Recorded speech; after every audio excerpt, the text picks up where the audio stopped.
Hello. So today we are going to read the one of my favorite books, and that is Life is What You Make It. And we are going to read the prologue first. So yeah, prologue, and so it goes like I wait my turn on the chair outside the doctor's office, the psychiatric to be precise. This is called expert. We have traveled all the way from from Bombay to Bangalore to make this trip. Getting an appointment here is like getting an appointment to meet the Pope at the Vatican City. I don't know how many months one has to wait to get an appointment for that. I am told many months for this visit. Dad had to pull a whole lot of strings. Finally, one of his oldest friends managed to get it. It is one of the best mental health care centers in India, or so I have been told. Perhaps it is. Every magazine and every newspaper seems to mention it and quote its expert, doctors, or anything to do with mental health. The drive to this place itself is becoming to seem ominous. The road lined were with large trees spreading their branches, covering the places with gloom. As out hired car makes its way, it makes me want to get down and run. You should run. But I do know such things. I sit and watch my surroundings. There is a blue board with a large white letter proclaiming the name of Mental Health Institute, which is spread over a sprawling campus of 10 acres, full of old buildings with fading yellow paints, dignity corridor, trees, bushes, even a cafeteria, and scores of vehicles in which patients arrive with their families in search of hope. In me, there is none left. There is only despondency and an increasing feeling of frustration. We pass a large building, brandishing a board which proclaims it is some kind of a guest house. I notice the peeling paint again. The car passes the other building, the psychiatry ward, the casualty and emergency services, the de-addiction center, the general ward, the observation ward, and the pale yellow curtains, called units for some in-house patient. It looks like any other hospital, and there is nothing to suggest that it is a mental hospital. Except, of course, if you observe the sign and people. I hate it all. It fills me with a kind of dread. I don't belong here. I ought not to even be here in first place, but I am, and there is nothing I can do about it. The driver parks the cars, and we enter a building which is an outpatient screening block. It has more than 100 people and their families all waiting. The faint sense of body odor which emanates when bodies are packed together hits my nostril and I hold my breath involuntarily. My dad approaches the counter and joins the serpentine queues, which seems to be including in inching forward at the pace of a snail, and I read the board at the entrance on which the flowing is written in bold letter. So in this, the author is describing actually she was suffering from Ankita. I think that was the name of the girl. Ankita is one of the main role in this or main character in this novel. So Ankita was suffering a disease called biopic disorder. After I think I don't know after what, because that is a long time when I have read this novel. Yeah, so that was the background I would say. So his parents made her to you know so that she can attend so many sessions with for the cure of that mental hospital. And there is the last one, I would say, and I think it is somewhere, it is not the last one, but yeah, it is mm, one of the very good hospital where she went. Yeah. So she is just describing the surrounding, that the path, the the way of that hospital was somewhere, it was gloomy, right? And there were so many trees.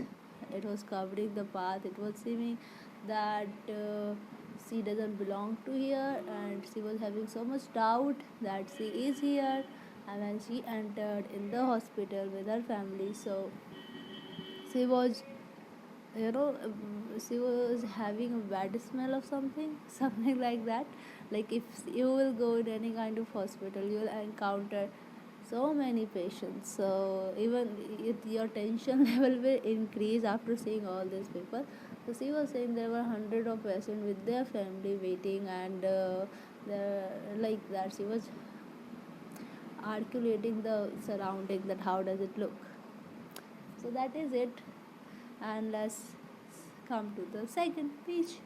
Patients visiting National Mental Health Institutes for the first time are requested to register themselves at this block for consultation treatment.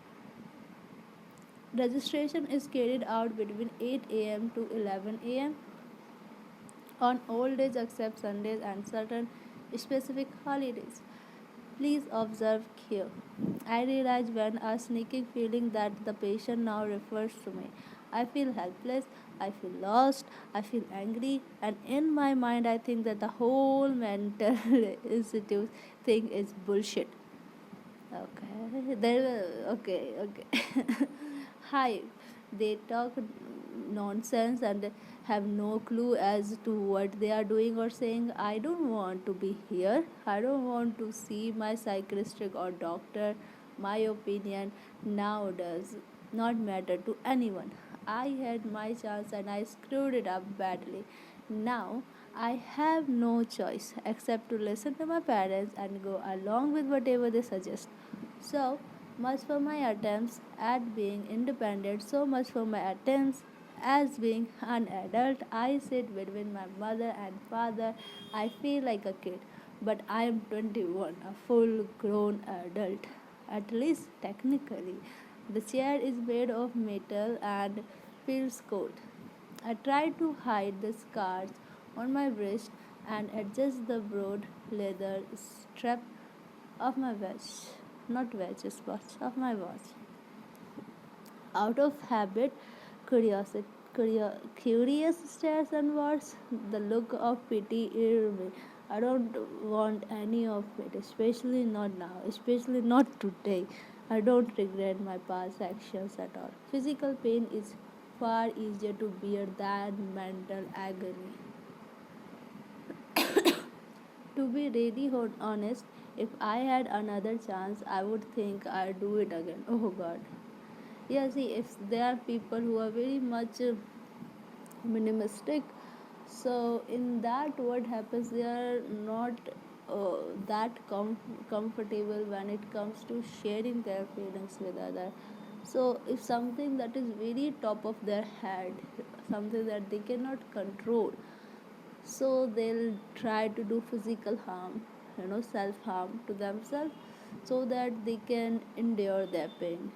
And that is one of the things that even I used to do before, but now I don't. Like, I think that oh gosh, yeah, but sometimes I can't. When I even self harm is something, after doing it you'll feel relief, but I would say it is not the right way for expressing your pain. So don't do it. Don't do it. Don't even start it. Starting is somewhere, if you're doing self harm for the very first time, that first time will have so much you know guts, if to do, because no one wants to hurt themselves, especially. So if you did it first time, then it will become, the second time would not be that scary. Then your urges will become very high. You will try to harm yourself, your body in different ways. For example, it can start with a normal cut, then you can do so many things with your body, but don't do it. Don't. Yeah, I used to slap myself a lot, like 25 times slap and all. It was unbearable and I was dealing with a lot. So, but I think I had enough now. I'm reading motivational stuff also. So sometimes, whenever I want to do something like self harm and all, I go on my roof and I read. I read motivational book. I connect myself with the nature, and I feel that there is everything has solution. You just need to open your eyes and you need to see it. So just see it. Don't just hurt yourself. That is, your skin is not a paper that you are trying to cut yourself. Don't cut. Don't do any harm. Right? So yeah, don't do that. Okay, so she is sharing that even she used to do physical harm to herself so that she could articulate the feelings or the pain that she is bearing. Okay, to be honest, that I look at the anguish on my dad's face and the look of constant worry on my mother's brow, just like those unwanted notices stuck on the roadside walls. I don't feel sorry for them at all, though I am supposed to be. I don't even wish I could erase them. I don't want to comfort them or make them feel better. I am helpless. Beyond caring, I don't give a damn. I want it all to end. I don't want to see yet another doctor. I'm tired of it all. But is this doctor going to tell me that others haven't? I look at them all. The whole, uh, the whole lot of them. They know nothing. My face is expressionless. I am incapable of feeling empathy. Is it as though as my heart has turned toward rooting first string wood that crawls at core of my being and tends to drag me in? I was like this, but that was then, this is now. I look at the other patients waiting. There turns outside. There are at least 160 or maybe more. The waiting room is actually a long governor's hall, about 50 feet by 30 feet, and there are iron chairs arranged in row, one behind the other. It seems like the waiting room at a railway station, and just as crowded too. There is a guy sitting on the chair with his arm around his leg, rocking and forth. Back and forth, there is a girl who looked about my age, starting listlessly outside. I am not like you. I won election in my college. I used to be secretary of my art association. I was doing any management from a fine business school. I am not like you all. I want to scream at all of them. I want to tell them that I am a somebody, at least in my world, which consists of college, home, friends, fun, movies, the normal world, and this hospital where people who cannot cope come to seek help. I am educated, superior, knowledgeable, and smart. The pathetic, helpless situation that I am finding myself in is somehow making me want to prove that I am better than all of them. But it feels like somebody has stuffed a cloth in my mouth to prevent me from talking. I am unable to say anything. At the back of my head or mind, I also realize that this is reality. Maybe I am in no way better than them. I am a nobody. Here I am just a patient, waiting in turns with scores of others, waiting simply to see the doctor. My gaze becomes transfixed on a middle aged man who cannot stop thinking, making a small circulatory motion with thumb. What is circulatory motion? Okay, got it. The air is dry, suffocating, and oppressive. Outside, it is bright but steady. The psychiatric inside will assess me and decide the next course of action. What does he know? Can he look into my head? Does he even know what I am going through? Does medical school teach you to feel another's pain or step into their shoes? Most of the doctors I have spoken to are impersonal and clinical. They are trained to be so. I highly doubt if this one is going to be any different. Eventually, the nurse calls out my patient number. No one gives a damn about my name or what I used to be. I race to enter his office. So, do my parents? The doctor speaks to us. My dad is explaining my symptoms. I wish that is not how it is. I want to scream, but I don't want them to think that I am out of control. So I dig my fingernails into my skin to prevent me from talking. I grit my teeth and listen. The doctor asks my dad and mom to wait outside. Then he looks at me. He looks nice. He's young. He seems kind, but that does not fool me. He is just a professional asshole being paid to assess me. I decide to cooperate. It is the best way. Then he starts asking questions. I detested someone praying into my life like this. I hate having to go through all this again and again.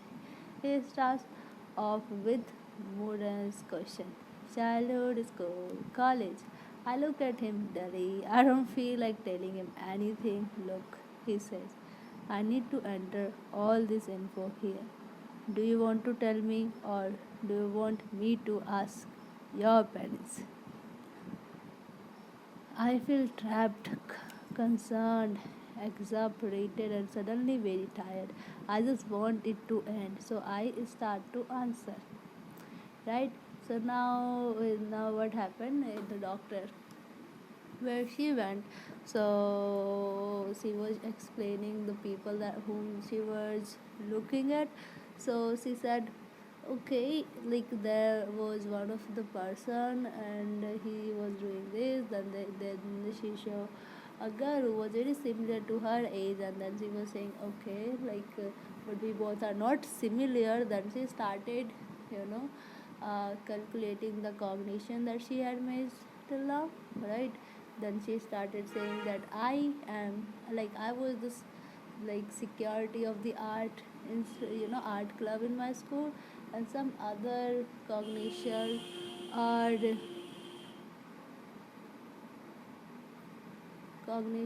That so she started saying it all, right? And after that she described a person who was from middle age, and she was saying that he was doing some circulating motion from his thumb, and that's how she did it. Then she was telling that I don't feel that that doctor would be something different. It would be like others one, because she has gone through a lot of sessions where she has met so many doctors and everyone is same, like nothing is new, right? So she was saying, if right now he would not tell me something different, then definitely I'm gonna do something. Okay, at that time she was feeling very frustrated. She wanted to show the frustration, whatever she was wearing, to everyone. She wanted to scream, she wanted to yell, she wanted to tell everyone that I don't belong to here. I am much more better than you. Then she was saying that there is one thing that prevents me to do, so that is like stopping me from doing this. So maybe I'm like others, maybe I'm not like before, or I am just nobody, right? That she started feeling that okay, this kind of thing. Then suddenly one of the nurses called out her name, and then she said that I can see that no one is interested in me, like no one is interested in knowing my name or something like this.